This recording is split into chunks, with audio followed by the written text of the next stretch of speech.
All right. Welcome, everybody, to Euzoia, your weekly podcast where we look at one topic, well-being, every week for a full year. And I'm super excited because we're doing this on video for the first time. And we just successfully tried to record a whole episode without clicking the record button. So we're going to do it again. We have a bit more practice now. And by the way, I'm Christoph. And I'm Cameron, and second time lucky. Let's see. All right, exercise. So last week we did nutrition before we did sleep. And of course, if you look into the topic of body, which we're looking at right now in January, the next one is exercise to cover. We are looking at the body topic, but it affects more than just your body, right? Like exercising regularly, I think there's hundreds of studies, helps you live longer, actually leads to, I looked into this, like a 30% reduction in all-cause mortality. So like your risk of dying, if you exercise regularly, just drops by basically 30% every year, which is massive. But again, it's not just your body, it's also your mind. It has effects similar to taking antidepressants when it comes to your mood. I certainly feel much better every time I exercise, maybe not during it, mostly also during it by now, but for sure after. So I think it's a great habit to pick up, and we will try to share the basics of what makes a good exercise routine.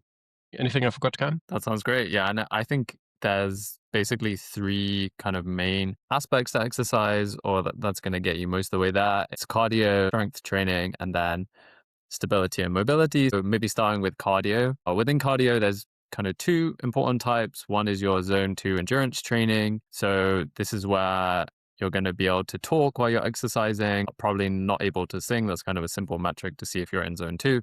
And you're aiming for 2 to 4 hours a week at moderate intensity.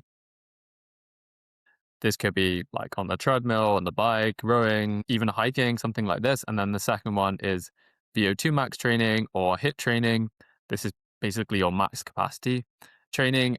It's going to be in short bursts of something like 3 to 4 minutes with a recovery phase, and then repeating that over again a few times. So for both of these, you want to basically try and improve how long you can do it for endurance training, and then VO2 max is kind of like how hard you can go at it. And then maybe talking more about the practical aspect of this, I think ideally if you can find a way to do exercise that feels effortless to you, it could be, for example, doing team sports. That's what I found has worked really well. Or it could be on your commute. And this is a way where you can make it feel like it's not really a chore, it's not exercise, it's just something that you actually want to do. So I would say trying to shape your environment in that way, figure out something that really works for you. Try a bunch of different things. Like some examples could be like football, volleyball, commuting on the bike, skipping, even rowing. I think just trying everything and seeing what works for you. So yeah, that would be it for cardio. Yeah, totally. And I find this zone 2 thing super frustrating personally, because it's like you're supposed to do like 2 to 4 hours of it, and it isn't even that intense, right? Like, but apparently it's like super important for your health, training your body to like burn fat better, training your metabolism. So it is something to look into and see like how you can fit it into your life. For me, I think it's a lot of just commute. Like I just bike very fast. I think I wouldn't be able to sing on my commute. Not sure, maybe I should try. The VO2 max, for sure I can sing. I just am on like a stationary bike with techno music, with like an American instructor shouting motivational stuff at me for an hour. And that does it for me. But different things for different people. Yeah. So that's, again, cardio. And then strength training. I think the best practice there is like try to get to the gym maybe 3 times a week, focusing on different body parts each time, and doing this kind of progressive overload where you always go to the limit of your muscle, and this kind of leads to your muscle getting stronger, you getting stronger. And of course, when you're stronger, you're less likely to get injured. You're, again, more likely to live longer.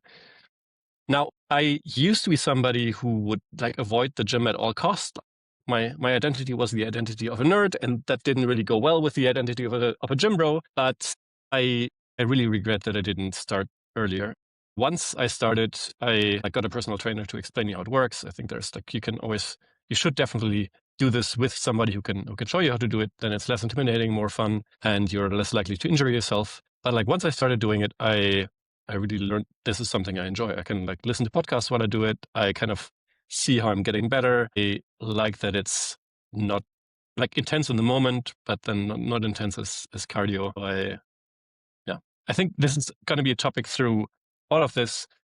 Experiment, like try lots of different things, what works for you, what doesn't work for you.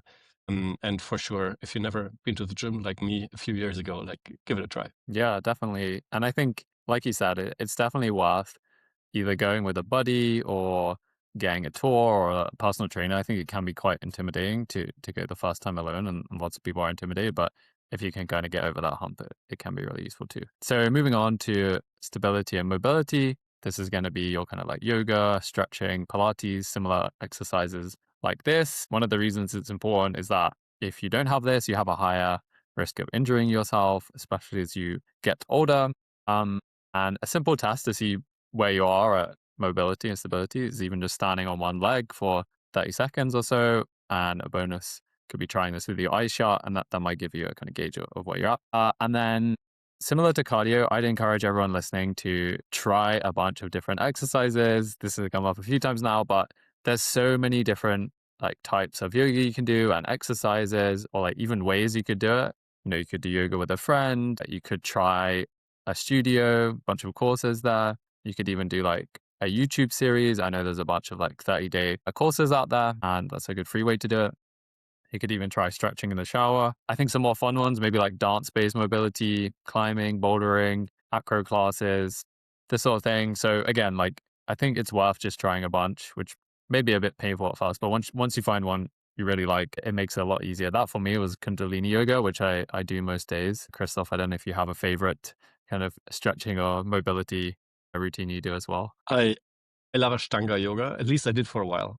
While I was kind of traveling for my job a lot, it's like a routine that just is exactly the same thing every single time you try it. Kind of covers all bases. But then I was a bit of a too ambitious yogi once and tore one of my muscles stretching too much. So yeah, just be careful. You can stretch too much, it turns out. All right, that was it. That was cardio, strength, mobility. A good exercise routine would have all of those covered, and that is possible, even though it might look very daunting initially, right? Like if you just add all this up, I don't know, like 2 to 4 hours of what was it, zone 2, an hour of VO2 max, 3 hours of strength training, an hour of mobility is like your day is over. It's a bit like the people with these morning routines that take 2 hours and then your day hasn't even started. But I think there's like two ways to look at this. Like one is like a lot of people actually manage to do this, right? If you just try to get a workout in every day, maybe kind of bike to work and have a rest day, then a lot of this is covered. But there's also the other way of approaching this is to like just start very small and like build a habit over time. There is something called, like, I'll have to read it. It is called vigorous intermittent lifestyle physical activity.